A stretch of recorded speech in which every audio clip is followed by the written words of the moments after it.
Nous allons maintenant voir les différents instruments de bord. Tout d'abord, nous allons parler du badin.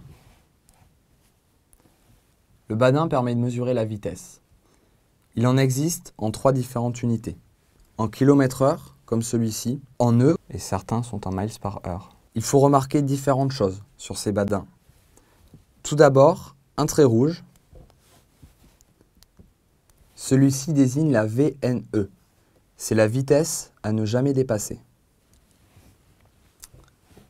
Sur celui-ci, l'on voit clairement un arc blanc là. Cet arc blanc désigne la partie où l'on peut sortir les volets.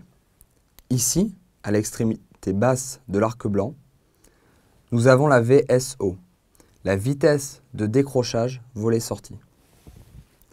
En haut, ici, nous avons la VFE, la vitesse maximale volet-sortie. Cette zone d'arc jaune désigne une zone où l'on peut voler, mais qu'en espace calme. Dans cette zone-là, on impose des contraintes structurelles assez fortes à l'avion. Il ne faut donc pas que le temps soit trop mauvais. Nous allons maintenant parler de l'altimètre ou altipied. Certains sont en mètres, certains sont en pieds. En pied pour les avions de ligne, les avions de tourisme. Les planeurs utilisent les mètres. Un altimètre, un altipied est réglé suivant la pression atmosphérique du jour ou au 1013 si on monte en altitude. Un des autres éléments importants est le variomètre. Le variomètre indique les variations de la vitesse verticale. Le souci de cet appareil, c'est qu'il n'est pas précis et indique simplement une tendance, il a un grand temps de retard. Si l'on poursuit le cockpit, on trouvera aussi un conservateur de cap. Le conservateur de cap nous indique le cap que l'on suit. On le cale grâce au compas. Le compas est réglé par le mécano lors des visites. Il contrôle qu'il soit bien aligné avec le nord. On a un tableau qui nous informe de ses erreurs. Et grâce à cela, on règle le conservateur de cap manuellement. Une fois qu'on est sur le bon cap, régulièrement au cours du vol, on contrôle que le cap de notre conservateur de cap soit proche du compas. Pourquoi on utilise le conservateur de cap et pas le compas? Tout simplement parce que le compas n'est valable qu'en ligne droite et à l'horizontale. Ainsi, dès que l'on tourne, on ne peut plus utiliser le compas. Un autre élément très important est l'horizon artificiel. L'horizon artificiel nous permet de nous repérer si l'on rentre par erreur dans un nuage. On a un petit point avec des ailes, des traits sur le côté qui nous désignent. Si ce petit point est dans le bleu, c'est qu'on a une assiette à cabrer, l'on monte. S'il est dans le marron, c'est que l'on descend.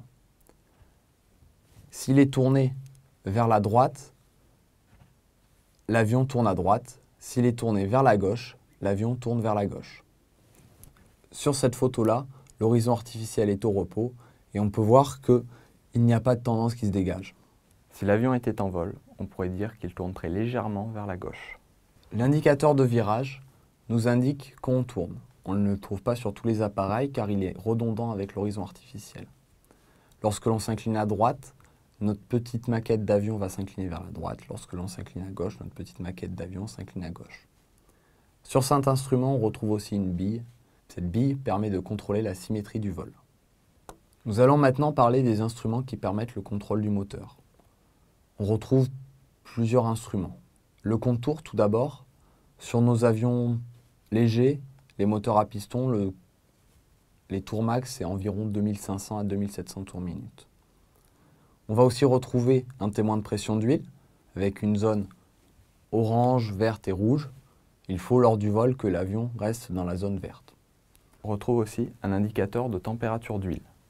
On ne peut pas rouler ou partir en vol tant que l'huile n'a pas atteint un certain degré. On retrouve aussi un indicateur de charge pour savoir si notre alternateur nous fournit suffisamment de courant. Sur les avions, on utilise du 12 volts. On va aussi retrouver des jauges carburant. Suivant les avions, 1, 2, 3 ou 4, la majorité des avions ont 2 jauges à carburant. On retrouve aussi un indicateur de pression d'essence pour savoir si notre moteur est bien alimenté en essence. Sur l'avion, on retrouve aussi les instruments liés aux instruments de radionavigation que l'on verra dans la partie NSR. Dans l'avion, on retrouve l'indicateur d'ADF et aussi l'indicateur de VOR-ILS, comme je viens de le dire, que nous verrons dans la partie NSR. Nous avons aussi une radio. Cette radio nous permet de communiquer avec le contrôleur. On affiche la fréquence du terrain sur lequel on va et ça nous permet d'avoir les autorisations pour se poser. On embarque aussi un transpondeur. Ce transpondeur, grâce à un code, nous permet d'être vu par les radars au sol. Les contrôleurs nous donnent un code, on affiche ce code et eux observent ce code sur leur radar sol et ça leur permet de savoir où l'on est.